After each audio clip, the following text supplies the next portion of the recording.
Happy Memorial Day, everybody. This is the old Wizardry Collection, an entirely self-serving video. I thought I'd run through it real quick.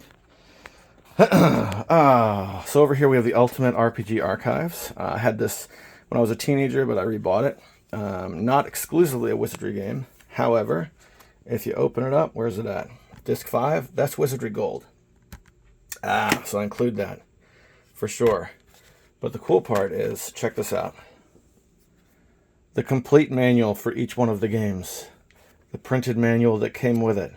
Now for Wizardry Ultimate Archive, the Wizardry Gold, I guess that's not super impressive, but it has the Bard's Tale manuals too, which I think is really cool and worthwhile. So that's cool. Unfortunately, I don't have the big box it came in anymore. Wizardry Tale of the Forsaken Land, which is the oldest piece in this collection. I got this new off the shelf when it first hit, and I had to buy a memory card to play because I didn't have one, and they were still expensive at the time. So I remember paying about $80 to play this one game.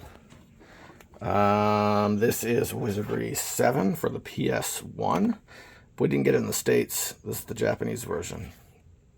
That will run if you have a good emulator. And if you open it up, it has all the documentation and everything. Great big giant book. We've got, let's see if we can take a look at the poster. Hang on. That's pretty cool. There's the poster it comes with. And then if you flip it over, of course I can't read this, but every good Wizardry game has its spell charts. And there's the disc. The Japanese imports, they do a great job with their disc art, man. It looks really good. And if I remember right, yeah, this is a black back. Okay. All right. There we go. And down here we have the Famicom releases of Wizardry 2 and 3. Entirely playable in English. This one not so much. But these have language switches in the option menu. You can play the entire game in English, which is awesome. 2 and 3, and then I have the 2 releases for the NES. This is Wizardry 1, and then Wizardry 2, which was a big deal. Yeah, because you couldn't play Wizardry 2 on the PC unless you beat Wizardry 1 first.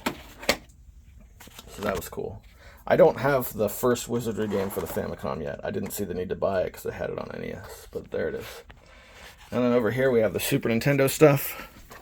This is the authentic Wizardry 5 for the Super Nintendo. One of my 3 favorite games of all time. That's my authentic copy. And then I have, this is a custom copy of, oh jeez, the label's starting to give.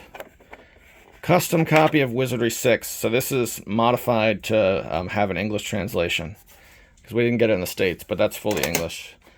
And then we have the collected Wizardry 1, 2, 3 for the Super Nintendo. Also modified to be entirely in English. I know this one has English switches, but this one is modified so even the menu and everything is in English, which is awesome. And then I made a video on this. This is Wizardry Gaiden 4 for the Super Nintendo with a chip save. I ordered it and they sent me this. It's the right game, but it does not have the right label. And when I asked for a replacement, this is what they sent me. So I have the game 2 times over, but neither one is labeled correctly. And there you go.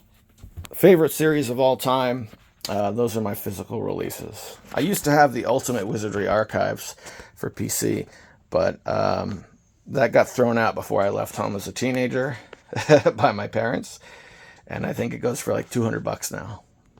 All right. I hope everyone's having a good Memorial Day. See you in the next one.